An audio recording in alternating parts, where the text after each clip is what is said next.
I have been an artist pretty much my whole life, and for the last 13 years, my work has been focusing on the climate crisis. It has always been steeped in a very deep love of landscape. People take action and make decisions based on their emotions more than anything else, and art has this very special ability to tap into those emotions. When you love something, you want to protect it. So my work has always been about trying to show people these beautiful places at the forefront of climate change in the hopes that they will fall in love with them in the way that I have.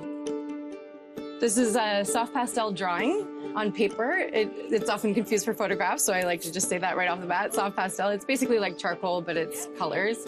I was inspired by this on my last trip to Antarctica, looking down from a top deck onto icebergs that were floating by, and I thought this piece was fitting for this particular exhibit because it reminds me of an anatomical heart. This exhibition has a whole group of multimedia artists from all over the world. There's over 300 works. They are all inspired by ice, by these polar regions at the forefront of climate change.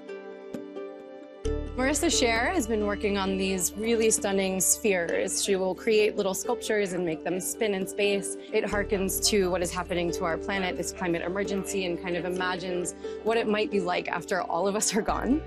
One thing I thought about for every single piece on this ship was, what can I show guests aboard this expedition that they won't see out the window or on their excursions? And so that's how the mandalas play out specifically, and they're these sculptural mandalas by Courtney Madison of the seafloors in the Arctic.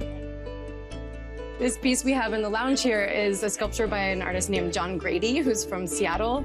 He created this massive sculpture with many layers of resin to represent sea ice. And it's actually completely hollow, so you can step inside of it and experience what it might be like to float inside a chunk of sea ice on the Antarctic Ocean. The Deck 4 is all about finding the light. And the person that taught me how to find light, how to look for it, how to be patient for it in the landscape was my mother. So it was important for me to include her work in this exhibition and celebrate her legacy that I continue to try to carry on.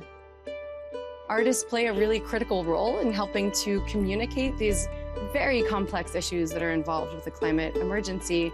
We need people and parties from all different arenas to work together in an ongoing way, and I think art is just one, tool in the toolbox. It spurs us into action to make decisions in our own households or companies that can help mitigate the crisis.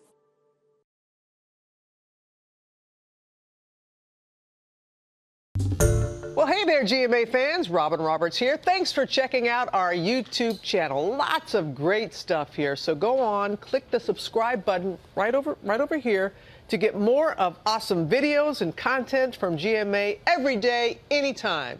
We thank you for watching, and we'll see you in the morning on GMA.